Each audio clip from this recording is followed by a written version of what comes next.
Now, business leaders, politicians, and even celebrities are all attending this year's World Economic Forum in the Swiss town of Davos. Now, this as political division widens globally, equity markets continue to plunge, and of course, the gap between the rich soars. Now, the stark divide between the haves and the have-nots was highlighted by a study released by the anti-poverty charity Oxfam. Now, findings from that report show that 62 people, 53 of them men, own as much wealth as the poorest half of the entire world population. And the richest 1% own more than the other 99% put together. Now, in the Middle East, the divide between Shiites and Sunnis has reached crisis point, and in Europe, Britain is threatening to leave the European Union. Now, global equity markets have traded mostly in the red since the start of the year, as investors become more concerned over slowing economic growth and a possible recession. This is a meeting to look at the interconnection of all the global trouble spots, if I may say so. Just to give you an example, if you look what's happening now in the financial markets, I would argue this is also a consequence of the fast movement of fintech technologies which change the whole financial world. Now, joining me from Davos, where the forum, of course, kicked off today, is Jack Barton, and he's going to give us some insight into the discussions going on ground. Jack, welcome to the show. Now, of course, this year's theme at the WEF is the fourth industrial revolution, and of course, they're looking also at transformative technology. But realistically, it certainly is a more uncertain world now than it was a year ago. Now, what are some of the top issues or global risks that will dominate the agenda at the forum this year?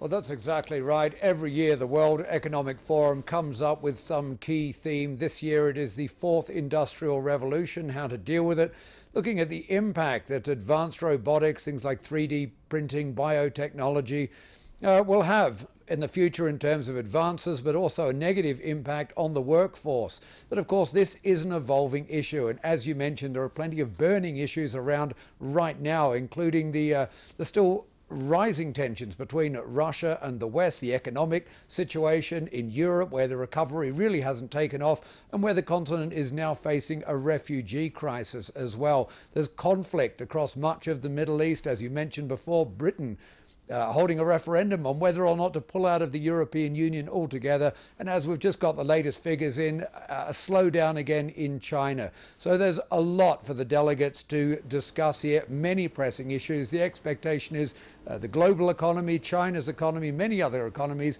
will likely cool in the year ahead. And somewhere in between all of that, we'll get around, of course, to talking about robotics and other issues. Now, Jack, the IMF actually cut its world growth outlook for this year and 2017. So it looks like the global recovery has significantly slowed down. Now, how do you think this will impact discussions around the global economic outlook at the WEF?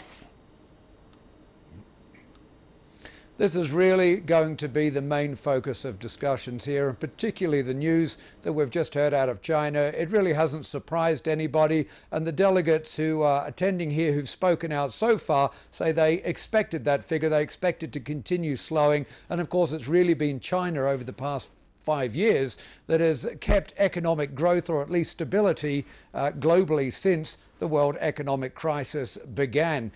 What we've heard, though, from delegates is there's good and there's bad. Many people like Klaus Schwab, the founding father of the World Economic Forum, say, if China were to keep growing at 7%, which is the equivalent of a Switzerland every single year, that would be unsustainable. But what people here really want to know is, what is China going to do to manage the slowdown? We keep hearing a lot about supply side reform. It's a great phrase, but delegates say we haven't really had any detail on it. What does it mean?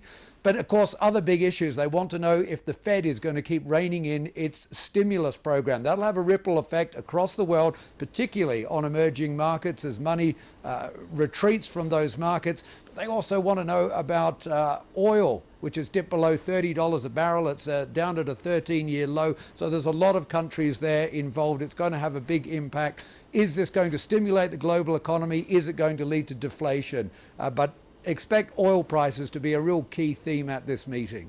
Now, Jack, for the developing world, of course, a crash in commodity prices and the strengthening dollar are the biggest concerns. Now, the chairman of WEF, Schwab, as you said, he says he thinks that this could spur a substantial social breakdown in these various countries. Now, what role will WEF play in finding some sort of solution to these issues?